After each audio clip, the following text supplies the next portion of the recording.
ప్రముఖ దర్శకుడు శ్రీకాంత్ అడ్డాల తెలుగు చిత్ర పరిశ్రమలో సీతమ్మ వాకిట్లో సిరిమల్ల చెట్టు సినిమాతో ప్రత్యేక గుర్తింపు తెచ్చుకున్నారు. అయితే పబ్లిసిటీకి, వివాదాలకు దూరంగా ఉండే ఈ సినీ దర్శకుడు చేసింది తక్కువ సినిమాలే అయినా కొత్త బంగారు లోకం, సీతమ్మ వాకిట్లో సిరిమల్ల చెట్టు మూవీస్తో బ్లాక్ బస్టర్ హిట్స్ అందుకున్నాడు.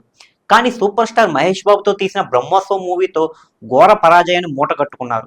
చివరగా ఆయన తెరకెక్కించిన పెద్ద కాపు సినిమా ప్రేక్షకులను ఆశించిన మేర అలరించకపోయింది. ప్రస్తుతం మరో చిత్రం తెరకెక్కించే పనిలో బిజీగా ఉన్నట్లు తెలుస్తుంది. మరోవైపు వివాదాలకు దూరంగా ఉండే శ్రీకాంత్ అడ్డాల గురించి ఓ వార్త సినీ వర్గాల్లో చక్కర కొడుతుంది. తన సతీమణితో విభేదాలు రావడంతో ఆయన కోలీవుడ్ హీరోయిన్తో కొంతకాలంగా కలిసి జీవిస్తున్నారని వార్తలు వస్తున్నాయి. దీంతో ఎవరా హీరోయిన్, ఆ స్టోరీ ఏంటి అని హాట్ డిస్కషన్ నడుస్తుంది. అయితే ఆమె ఎవరో కాదు, ప్రముఖ తమిళ నటి బ్రిగిడా సాగాగా చెబుతున్నారు. బ్రిగిడా సాగా తెలుగులో నటించినవి తక్కువ సినిమాలే అయినా తెలుగులో మంచి గుర్తింపు సంపాదించుకుంది. సింధూరం, పెదకాపు చిత్రాలతో ప్రేక్షకులను పలకరించింది ఈ ముద్దుగుమ్మ. పెదకాపు చిత్రానికి శ్రీకాంత్ అడ్డాల దర్శకత్వం వహించగా ఈ సమయంలోనే వారిద్దరి మధ్య స్నేహం ఏర్పడిందని అంటున్నారు. దాంతో అప్పటి నుంచి వారి మధ్య రిలేషన్ నడుస్తుందని, ఇప్పటికే చెన్నైలో బ్రిగిడా సాగాతో శ్రీకాంత్ కలిసే ఉన్నారని వార్తలు వస్తున్నాయి.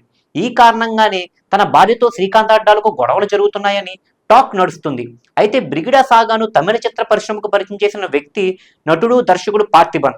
కేవలం నటుడిగానే కాకుండా దాదాపు 16 సినిమాలకు దర్శకుడిగా, 14 సినిమాలకు నిర్మాతగా వ్యవహరించారు ఆయన.